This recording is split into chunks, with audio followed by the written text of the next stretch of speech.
Welcome Classic Rock fans to another episode of New Album Review, and for today's episode I'd like to talk about the new Alice Cooper album Paranormal, which I have just received as an MP3 file. The actual physical album will be arriving in the post later, I suspect, but I've sat in the garden and listened to it this morning, and I'd like to share some of my thoughts with you. The music on this album is as muscular and as vibrant as ever, and I think it has a very genuine, unforced retro feel to it. And I don't mean retro feel to be disparaging, I mean it as a compliment on this album, as in sort of reclaiming former glories. The title track, which we're already familiar with, is absolutely fabulous, and the song Dead Flies is a beautiful sort of double-tracked vocal which is almost reminiscent of Welcome to My Nightmare. Holy Water spotlights Alice Cooper's ghoulish kind of master of ceremonies persona. It brings to the fore his dark, sort of vaudevillian sort of nature. I think Holy Water is a track, that, to me, the way it sounds and the way it's sung would not sound out of place on the Go to Hell album. Vocally on this album, he's very strong. His voice seems to have, and the same could be said for the Welcome to My Nightmare too. He's kind of rediscovered how nuanced his voice is. And he explores that to the full, which we certainly got on his 1970s albums. I think in the 80s and 90s, at times he vocally seemed to descend into self-parody, screeching and growling, but lacking any kind of real sort of Cooper-esque finesse.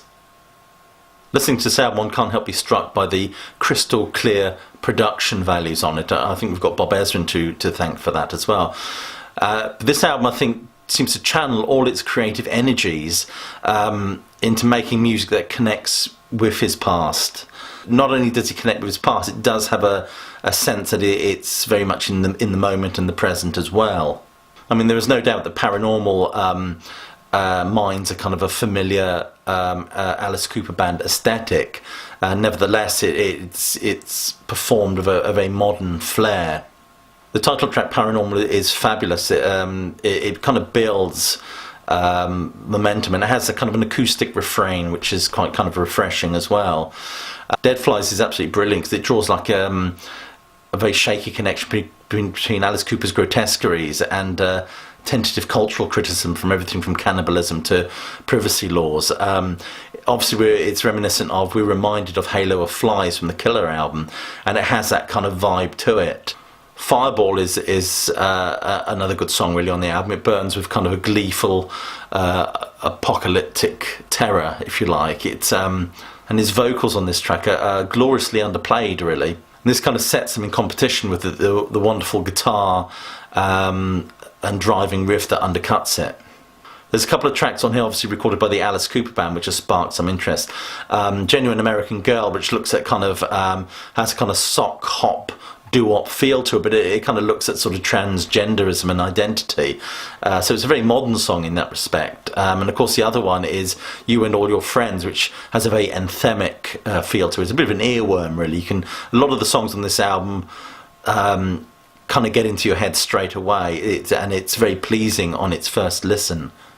If you look at the songs, Paranormal, absolutely fabulous, beautiful start, very promising opening to an album.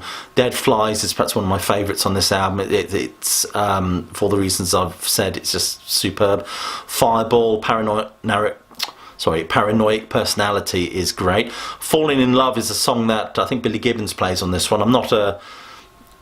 This song hasn't kind of struck me as being one that I particularly like. It's a very bluesy feel to it, as you'd imagine, I guess. Dynamite Road is quite interesting with a nice little twist at the end where, this car, he's in a kind of like a car crash, and I loved it to death.